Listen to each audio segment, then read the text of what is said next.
Hi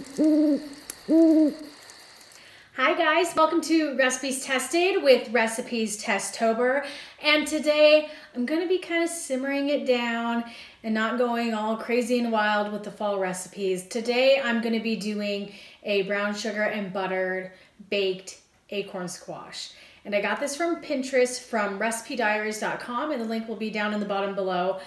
And I wanted to do this one because I feel like, one, butternut squash is, in my opinion, not a very utilized squash in the fall and winter months. I feel like butternut and spaghetti squash are kind of more prominent.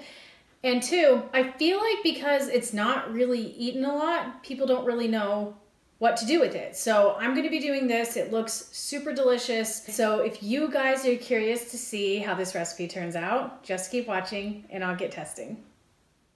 So to get to cutting my acorn squash, I just found a groove slightly off the stem and followed it until I could split it pretty easily.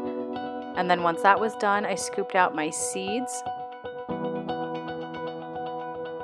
And then I was supposed to have room temperature butter, but I microwaved it and accidentally melted it, but that's okay. And then I put in maple syrup, brown sugar, salt and pepper, and whisked that together. And then I brushed it onto my squash. But I did end up trimming just a little bit off the back of it just to make it so it laid flat on my baking sheet when it baked.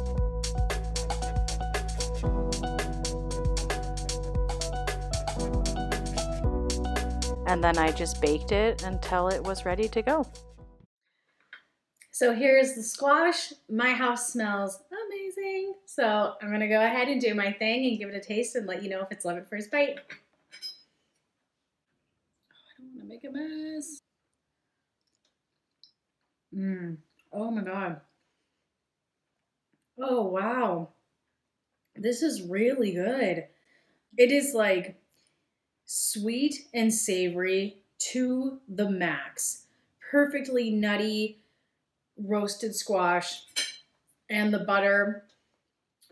I don't even know how to explain how good this is. I feel like I'm gonna sound like a broken record saying, oh my God, because it's so good. It's nice and soft, but still, it doesn't really have texture, but it doesn't just like mush in your mouth. So it's got a good contrast. And it's just enough pepper and just enough salt to complement everything so perfectly. If you see one of these guys in the store and you want to try it, do this. This was super simple to put together, and using the melted butter on accident it didn't even go that bad, except for the fact that I wasted some butter. But I think this is so good. I'm probably going to go buy more squash just to have with this. This is a phenomenal way to prepare this squash. But thank you guys so much for hanging out with me during Recipes Testober on Recipes Tested. Give me a thumbs up if you enjoyed it, and don't forget to subscribe. I'll see you guys with my next video. Bye. Let me eat some more before I have to share. Oh my gosh, this is so good.